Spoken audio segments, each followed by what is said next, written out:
In a bid to speak out before the inquiry into the council's local plan reconvenes next week, members of Borden Residents Against Development, along with hundreds of residents, marched from the Maypole Inn in Borden to Swale House, where they handed over a petition to council leader Andrew Bowles. Discover more on sittingbourne.me. The residents of Borden and the surrounding areas are totally against this development proposal.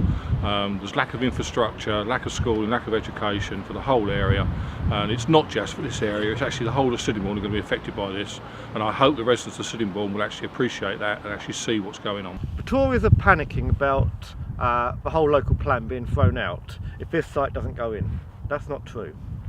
If the local plan does have to go out for consultation again, I would suggest that they need to consult on whether or not to keep Faversham special.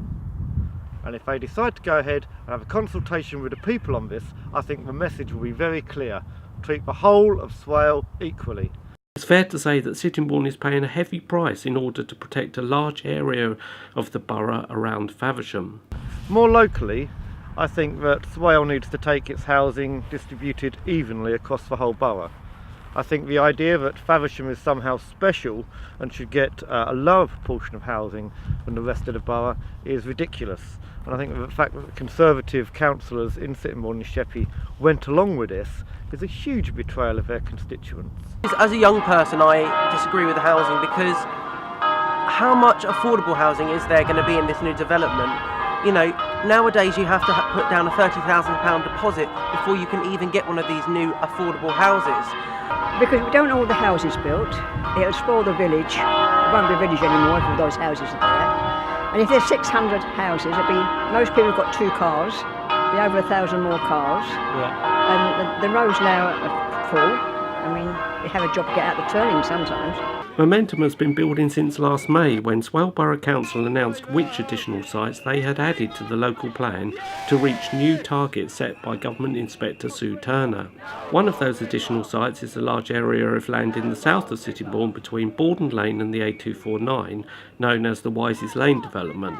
The development, which consists of 675 new homes, a new sports ground for the Sittingbourne Rugby Union Football Club, a new primary school and promises of facilities such as a new GP surgery, has proven highly unpopular with the residents of Borden. The population of England, Great Britain, is going to rise over the next few years, obviously. The estimates for the next 20 years across the whole of England are somewhere between 7 and 11%. The housing provision in Kent is heading between a 25 to 30% increase in population. That doesn't equate.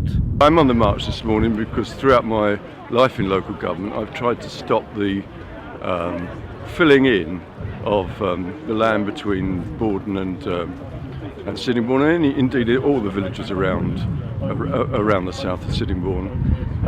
This development is not necessary. It won't actually meet local need. It's going to just attract in high-spending house owners from other parts of the southeast. It's not viable in terms of the traffic, transport, road system. It's going to have a detrimental effect on the landscape, and it's also going to use Grade 1 agricultural land, which I don't really think we should be doing. I think what the Brad people from Borden have done is splendid.